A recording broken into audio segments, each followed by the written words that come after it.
everyone. Welcome back to Grief Out Loud. I'm your host, Janet Cristofaro. When we talk about grief, most of the time, we imagine deep sadness and longing for the person who died. But what happens when the person who died was also someone who was abusive and caused harm?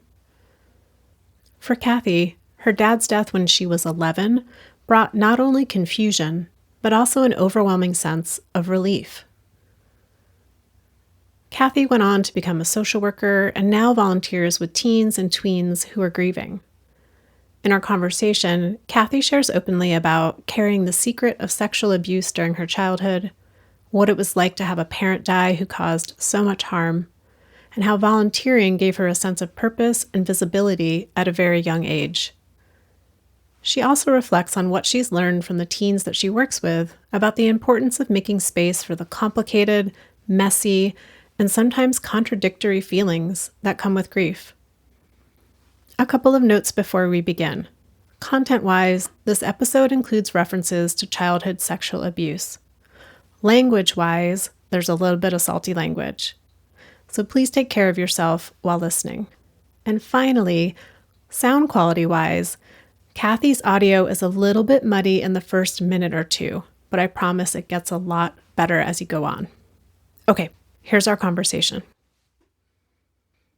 Kathy, welcome to the show. I'm so glad we can have this conversation. Thank you for having me. We usually start with the personal, but I'm wondering if you could actually start with sharing a little bit about your professional and your volunteer connection to working with grief. Well, my professional history is I'm a social worker for over probably 38 years, something like that. And I didn't work only in the grief field, but recently have been working more and more with grief. And I happened to be working at a teen program, Elizabeth Hospice in San Diego, that works with teens and tweens, and started listening to the episodes and realizing that my story actually I don't think is very often told. So my dad died when I was 11, and probably within 6 months of that time is when I started doing volunteer work somehow. And I really, truly can't remember how I did it. I just know I rode my bike. I found a convalescent home, probably less than a half a mile from my house. And somehow I asked them if I could volunteer. And they said yes. And so that was the start of me being, I really kind of would say a social worker. I think when I was preparing for this, I realized I think I wasn't visible, and that was a way to be needed and visible, and I had to be somewhere, and they wanted me, and I loved it from the very beginning. And my first person I worked with is Janet. She was 93 years old. So in a way, we talk a lot about finding purpose or some way to re-engage with life and feeling like life has some meaning. And it seems like volunteering from a very young age was kind of your way of reconnecting to that. I know you mentioned that you were 11 when your dad died. Are there ways that you see reflections of yourself at that age with the tweens and teens that you currently work with? Yeah, I wrote anger, cluelessness, confusion, not understood, feeling weird, feeling like they're the only ones in the world who lost or had someone in their family die. Just very different, very alone and strange, not part of community. I would say most, if not almost all the kids feel that way. So like standing out in some way, being isolated, no longer belonging. Yes, or when they go back to school, that kids don't know how to deal with it. So they will ask them, and we have a kid that still is getting asked like about their mother when their mother's been gone for like a couple of years. So kids who can't relate to that or don't know how to deal with it, or so feeling just very, very different and not being able to relate to kids at school or anywhere else. I was just thinking, you mentioned when you were 11 and right after your dad died, you just ended up volunteering primarily with folks who were older.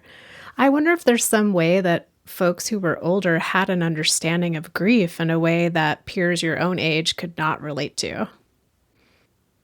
I think when thinking about it, I don't know, it was more just that I was visible because I've been talking to my siblings about when my dad died recently and what happened.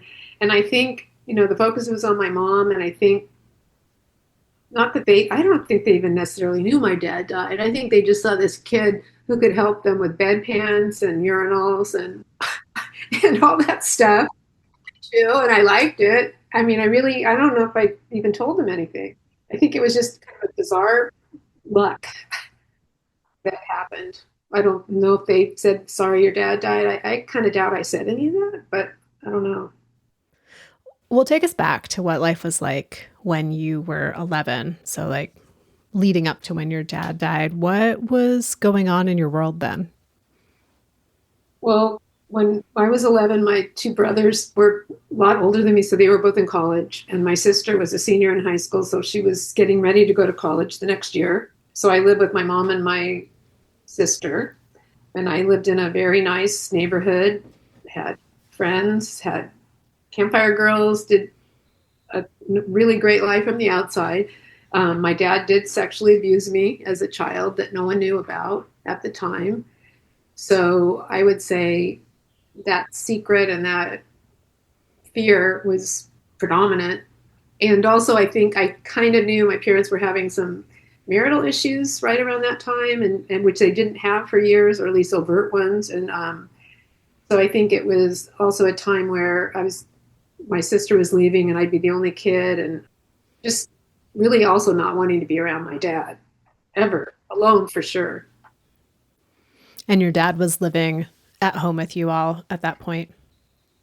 And I mean, the rest of my life looked good from the outside and was, great schools, good neighborhood, all that kind of stuff, but not the secret. And that impacted everything pretty much. So even prior to your dad's death, there's a sense of a part of you being really invisible to the outside world. Right. Or keeping a secret too. Right. Yeah. So, and it was confusing I think what my siblings tell me now, I have one sibling that passed a couple of years ago, but they said that they couldn't understand why he treated me poorly. And he treated me really like, if I spilled my milk or if I, whatever. So from my perspective, he didn't like me. And from my perspective, I always did something wrong. And it was because, in my mind, as a little kid, it was because I wasn't being consensual. I don't know how to say it any other way. I tried to get away from him. And so I always thought that I was on his bad side, and my siblings never understood that. And I didn't really either. I didn't really connect it other than I just was doing something wrong a lot, I guess. What was it like, Kathy, to get that perspective from your siblings when you were older, that they saw how he treated you?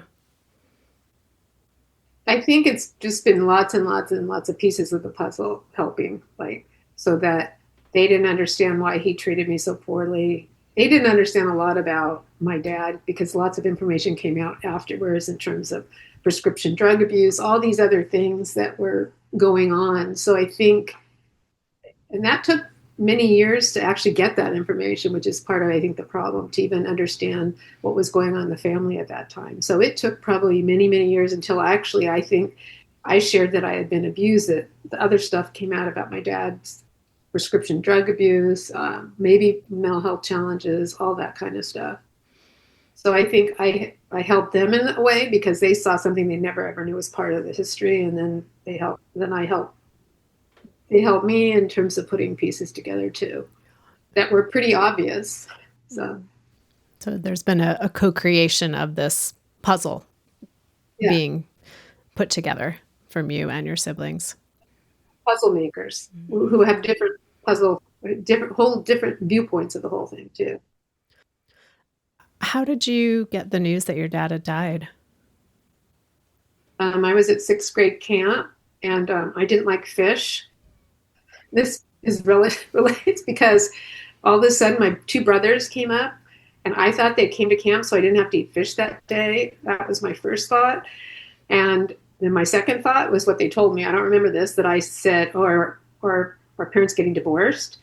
And then they said, no, dad died. And then I said, according to them, am I supposed to cry? So that was my reaction. The only other thing I remember was getting a choice of which brother could drive, because I think one of them was a crazier driver. Maybe they gave me a choice of who would drive me home. That's how I heard. And uh, I do not remember feeling incredibly sad. I remember feeling more worried about my mom and would she be kind of totally out of it? Like, is she going to be unable to be a mom to me in this moment? Is she going to be functional? Mm. I guess I knew pretty early on she would probably have a very hard time with that. So you mentioned that your brothers reflected back to you that you said, am I supposed to cry? What were some of the other initial reactions for you to his death in the couple of first couple of days and weeks? Relief was the biggest one, probably, and confusion about being relieved. Um, my memories aren't really great from that time at all. I think my memories started way later in my life after he died, but I think just feeling alone. We did not have a family that was there. We were all supporting each other. It wasn't that we didn't, but there wasn't like a sense of family. But I do think I had more, like I should be feeling something that I for sure wasn't feeling when people are all saying how great he was. And so confusion, relief, I think fear of I didn't know how my mom was going to be able to handle things. I know you said your memories from that time are not that crystal clear, but I'm curious if you remember anything about like the funeral or the memorial service. I've heard from other folks that when they had a conflicted or the person who died was an abusive person to them, they go to the funeral, the memorial service, and they're so public. People are looking at you like you're supposed to respond a certain way. And then people are telling these oftentimes glowing stories about the person who caused you great harm. And do you have recollections from that experience? I think the things that I can remember are that we got to sit in front for some reason. That meant we were the most important ones there, and it was just bizarre. I think later, I'm sure when people were visiting, it was why was he so great, and why is everybody making such a big deal over this guy? And I don't remember being made to go to the funeral, but I knew I was going. I didn't have a choice. It wasn't open casket, so there wasn't that. But I remember just us going into the front, and also the fact that the four of us, as opposed to five, were together, and that was not that common for all of us to be together because of the age difference with all the siblings. Over the course of your life since then, how would you describe grief, if you call it grief, and how did it change over time?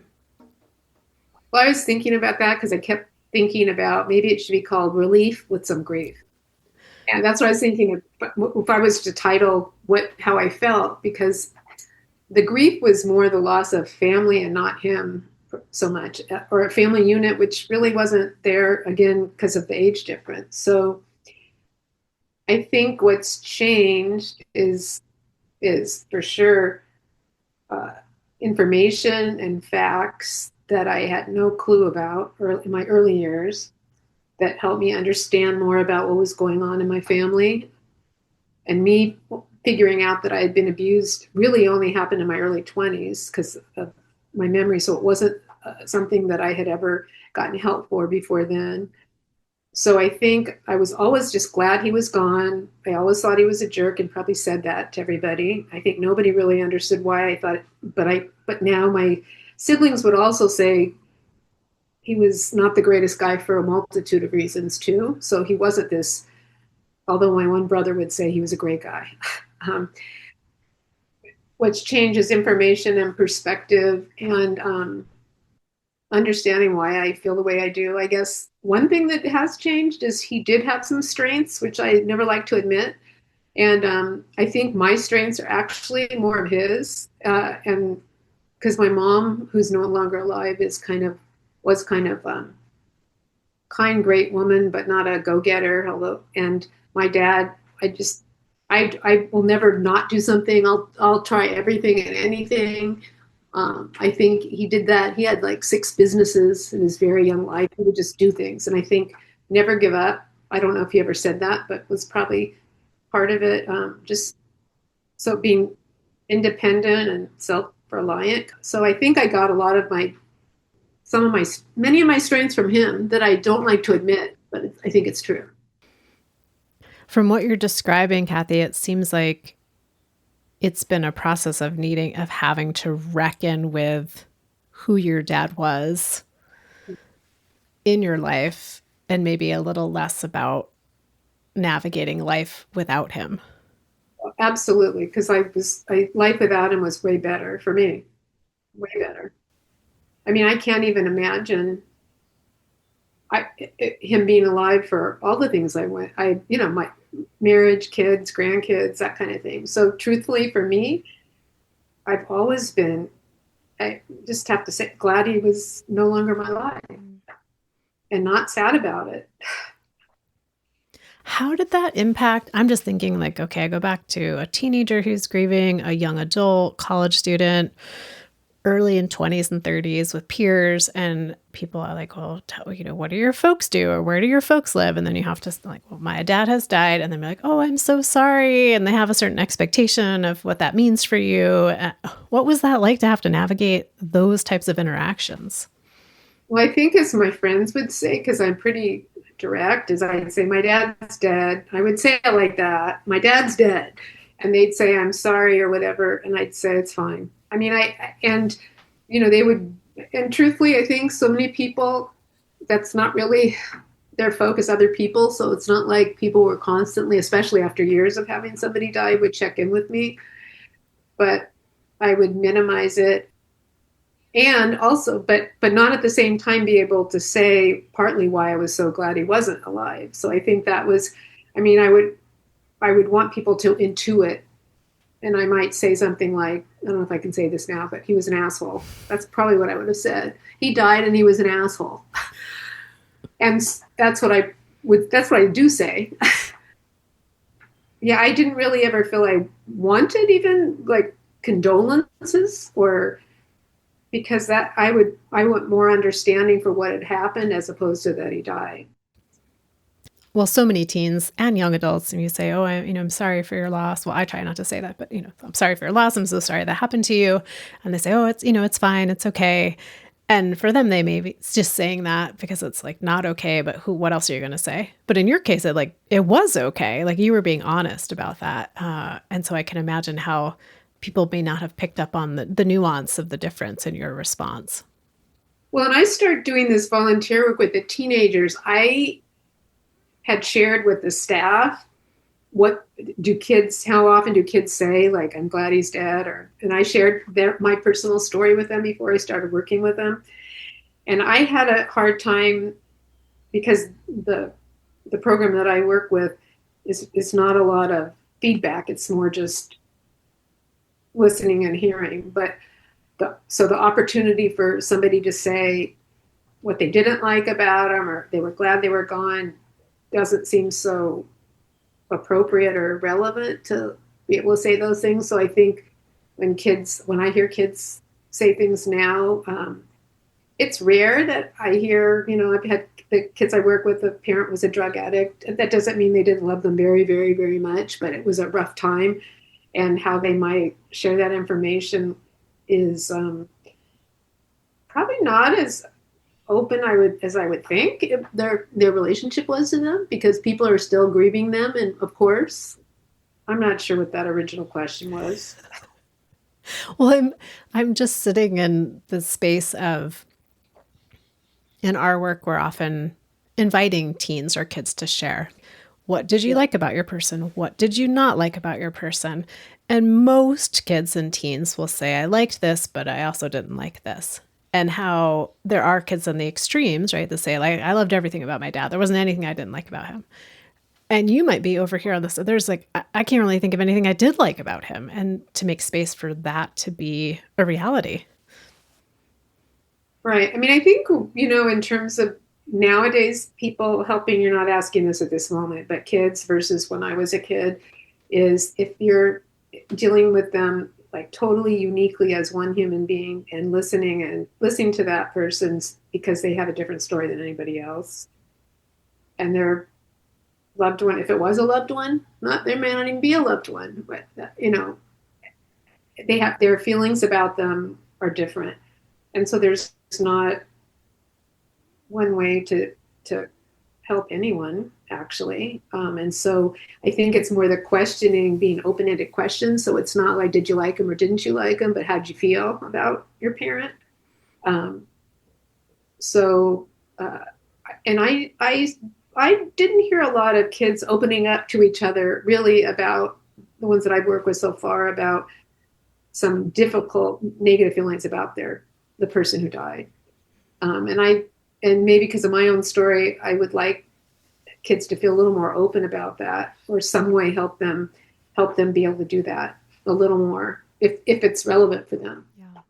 Yeah, there's always so much social conditioning to overcome to get to that place if they do have things to share about their person not being all wonderful and good, because there's such an expectation, right, that once someone dies that we only say nice things about them, and kids are not immune to that social conditioning that we all experience. When did you first find yourself being really seen and understood in your experience, if ever? Well, I think for me, probably when I figured out that the abuse occurred, things just made so much more sense to me. So I think and I was maybe 22 years old. So I think up until then, I think I just didn't understand. So the pieces of puzzle and how I felt about my dad then made sense, or so many things. Just when I got more information and I shared it with my mom and my siblings, I don't know if that I felt so. I mean, I was heard, seen, but not. I mean, the best they could do with it. But it just made sense. It all kind of, it really helped, and it helped. I mean, I was doing social work too since 11, doing all sorts and helping people, and it made sense kind of I think why I'm so compelled, and why it's so important to see others. I mean, to really see them and hear them, because very few people do that. So when you were finally able for yourself to name it as abuse, understand it that way, and then share that with your family and with yourself, that was when you started to feel a little bit more seen and understood.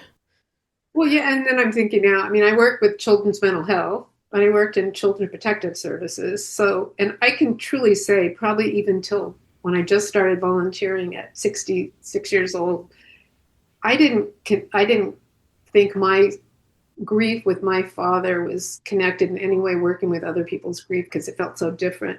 And or my choices like to work in CPS or community mental health. And only somehow I went to camp last summer with all the teens and tweens. So I think that was the first time I actually related or thought maybe I could be helpful in a different way than I ever thought about what it's like witnessing them in that time period of all different kinds of responses. What have you learned about yourself and your relief with a little bit of grief from being with those teens and supporting them in their grief? I think what I've learned is I don't think they're seen or heard enough. I think they all have a different story. I think the sense of community to them is so, so important. So when I'd be standing in the room and they'd be like flying around the room playing, and that's part of the whole group therapy, just the fact that they were with other kids whose parents had died was probably the most important thing for them. Some of these kids come back year after year after year, and so even though grief isn't fresh, it's community. Again, it's community and it's understanding without words, and that they deserve. I mean, I think when I was a kid, it was so different. My mom took me to therapy, but it was not grief treatment, nor would anyone have said that.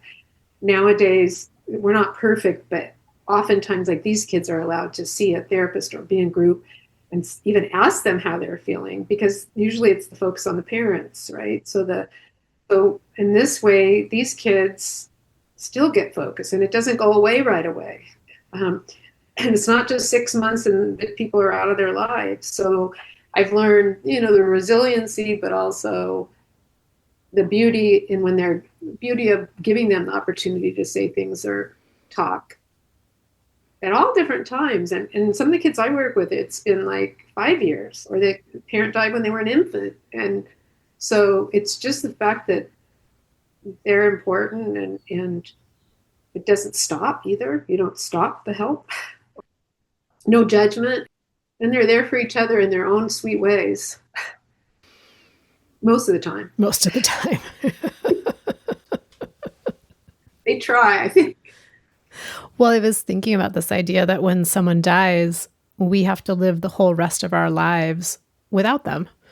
And it would make sense then that the support and the community around the experience of living without this person could potentially be needed or continue the whole rest of our lives. It might look different, but to not just think, oh, well, the first month you get all this support and good luck with the next 5 decades of life without it. Yeah, I didn't really understand it in the camp that I work with, and they have to limit how many years you can still go to camp, but how important it still is for so long, and how to keep helping when it seems like everything's fine, and everything may be fine too. Yeah, it's not binary in that way, right? You're not getting the support just because everything's terrible and you're a mess. It's that you can be living your life and still need that touch point of being around other people who understand grief.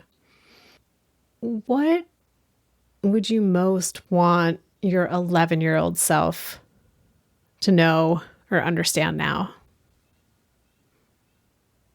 Well, I was going to say I wasn't crazy, but I don't know if I thought I was crazy, but just for my response, I think what I would tell my 11-year-old self, or an 11-year-old now, is that you're important, and whatever's going on with you is important, and it may be way different than others. I think just, sounds so trite in some ways, and I don't even like saying these words, trite, seen and heard, but because so much focus understandably is on a parent, and each person in my family, like with 4 of us, we all had different needs, different responses, so that each human being be given, treated, heard, whatever is right for them, which to me is really not clear. But the only clarity is that particular person at that moment in time, wherever they are, feel like someone's trying to hear them and listen.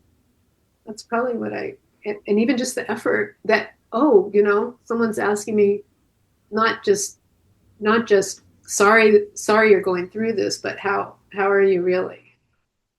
And you don't have to fake it. How are you really? And you don't have to fake it. And they mean it. We wait a while. They don't just say that and then they wait for the answer. Maybe even days or months, or they come back because you're not ready necessarily. Which the evidence here, it's 5 decades later and we're having this conversation. Yeah. Right.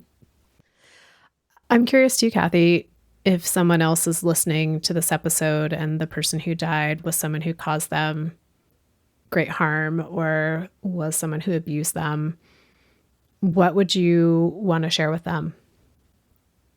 I think I would just want to share just conflicting emotions that happen, and if it's abuse related to somebody in grief or losing that particular person, you mean, that it's confusing and there may be all sorts of feelings. Also, that it really is okay to not like them or have loved them, and that nobody may understand that ever, but it's nice when people do. So I know when I work with people and there's complicated any kind of grief, because it's not just abuse, it's all sorts of things that, when you have mixed feelings, is again, it's just seeing the person as an individual, and there isn't only one thing they feel. And I do work a lot with people actually who've had abuse and parents die and what they deal with. And I don't know if I'd say I deal with it so much differently than whatever the parent did or whatever the relationship was that was not good in a relationship and somebody dies.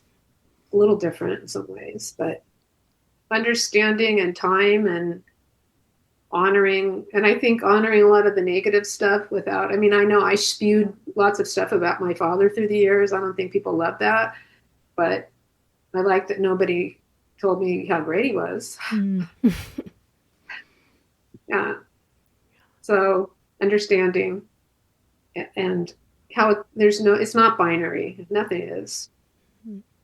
To make space for those mixed emotions and to not have an expectation that someone's going to have a particular emotional reaction. I think that's the biggest thing, because whenever, at least for me as a therapist or as a human, if I ever expect anybody's going to react a certain way, I really know better than that. And that expectation is not fair to the person, really. So and most oftentimes it's not what you expect. It's their particular own situation that is impacting them, not what you might think the reason why they'd be grieving. There's always more to the story. Yeah, way more to the story. Yeah. Well, Kathy, thank you for coming on the show to tell us a little bit about your story and to, broaden our understanding of what it can look like for folks and kids and teens and their reactions when the person who died was someone who was causing them great harm. So I appreciate you contributing to our understanding of that. Well, thank you. And I hope it helps. And listeners, I say this to you each and every time, but thank you for being part of our community, for making the show mean something. If you want to reach out to me, you can email me at griefoutloud@dougy.org. That's dougy.org. That's also our website where you can find information about our local programming, all of our free downloadable tip sheets, activity sheets, and of course, each and every episode of Grief Out Loud. Always happy to share that the podcast is sponsored in part by the Chester Stephan Endowment Fund. Grief Out Loud is a production of Dougy Center, the National Grief Center for Children and Families in Portland, Oregon. Thanks so much for listening. We hope you'll join us again next time.